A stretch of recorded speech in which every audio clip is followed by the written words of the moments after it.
कि शास्त्र विधि को त्याग कर मनमाना आचरण करते हैं जो व्यक्ति, उनको न तो सुख होता है, न उनकी कोई परम गति होती है, और न ही उनको कोई सिद्धि प्राप्त होती है, अर्थात यूजलेस है। तो भक्ति तीन वस्तुओं को प्राप्त करने के लिए करते हैं, सुख हो, परम गति हो, हमें कुछ सिद्धि प्राप्त हो। सिद्धि के साथ ही हम सतलोक जा सकते हैं। लेकिन हम सिद्धि का दुरुपयोग यहाँ करने लग गए। ये साधु संत जो पहले जो महात्मा प्रसिद्ध हो गए, वो परमात्मा की भक्ति करके अपने टायर में हवा भर लेते थे और फिर अपने टायर से दूसरों में हवा भरने लग जाते। आप भी खाली और उनका काम चलना ना, उसको थोड़ी बहुत हवा आते हैं। तो इस प्रकार वो सिद्धि दिखा दिखा कर उस सिद्धि को यही नाश कर जाते थे, अपनी भक्ति को। अब परमात्मा के इन मंत्रों में जो आपको दिए जाते हैं, इसमें कहते हैं 24 सिद्धि आ जाएंगे आपके अंदर, 24 सिद्धि। लेकिन इनका दुरुपयोग आपने कर लिया, आप यहाँ तो प्रभुता पा जाओगे, पर भगवान आपसे रुष्ट हो जाएगा, आप यहीं रह जाओगे। शब्द महल में सिद्ध 24, हंस बिछोड़े विश्व बीसा। हमारे इस शब्द में यानी मंत्र में जो हम साधना देते हैं, इसमें 24 सिद्धियाँ आ जाएंगी आपको, लेकिन ये आपको भगवान से दूर कर देंगी। प्रभुता की भूख आप में हो जाएगी। आपके वचन से किसी का थोड़ा बहुत काम ठीक हो जाएगा, कार्य सिद्ध हो जाएगा, आपकी पूजा शुरू हो जाएगी, और दोनों काल के जाल में अपनी ट्यूब से दूसरे में हवा भर के आप कितने सुखी कर सकते हो? नहीं कर सकते। तो इसी प्रकार उसको स्वयं ही विधि बताओ कि आप भी जाइए और वहाँ पंप लगा है, हवा भरवा लियो।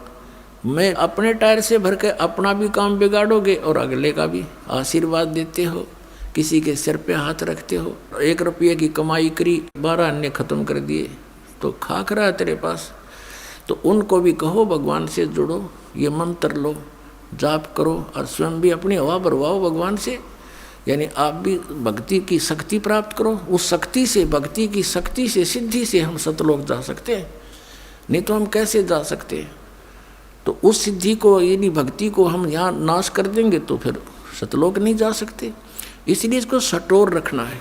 और यहाँ खर्चने के लिए आपको अलग से विधि दी जाती है, जो प्रथम मंत्र है। और इन प्रथम मंत्रों में भी कुछ ऐसा मिश्रण किया है, परमात्मा ने दया बख्शी है। ये कंप्लीट कोर्स है मोक्ष प्राप्ति का। तो इसमें से भी आपका भक्ति अंश डिपॉजिट होगा, वो खर्च नहीं होता। जैसे पहले ये 5 नाम दिए जाते थे, जो अब आपको 7 दिए जाते हैं। तो इन 7 नामों के जाप से यदि उपदेश लेकर भी कोई व्यक्ति मृत्यु को प्राप्त हो जाता है, सतनाम उसको प्राप्त नहीं हो पाता है, तो भी उस व्यक्ति को तुरंत मनुष्य जीवन मिलेगा, गारंटीड बात है।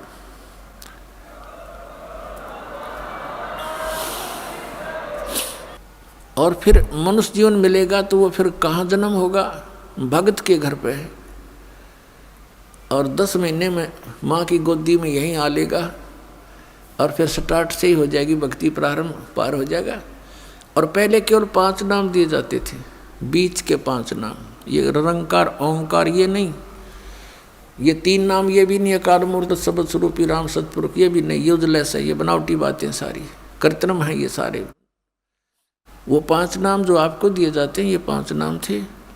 फिर काल के दूतों ने कबीर पंथ में भी ये नाश कर दिए, इस भय से कि लोग ये कहेंगे तुम बात करते हो सतपुरुष की और नाम देते हो देवताओं के, मंत्र बताते देवताओं के। अब वहाँ काल ने उनकी बुद्धि स्लप कर दी, वो मंत्र त्याग और ही बकवाद के मंत्र शुरू कर दिए। अजर नाम, अमर नाम, पातल्य सब सिंधु नाम, यही तो हंस का काम, इस तरह के मंत्र शुरू कर दिए अपनी चतुरता दिखा करके। तो इस मंत्र के अंदर जो 7 मंत्रों में 2 मंत्र हैं, ये धनी के मंत्र हैं, सत्पुरुष के।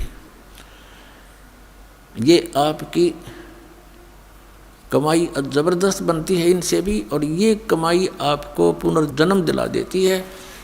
क्योंकि यहाँ नाम लेने के बाद लाभ से वंचित वही व्यक्ति रह सकता जिसको इस कबीर परमेश्वर पर विश्वास नहीं होगा।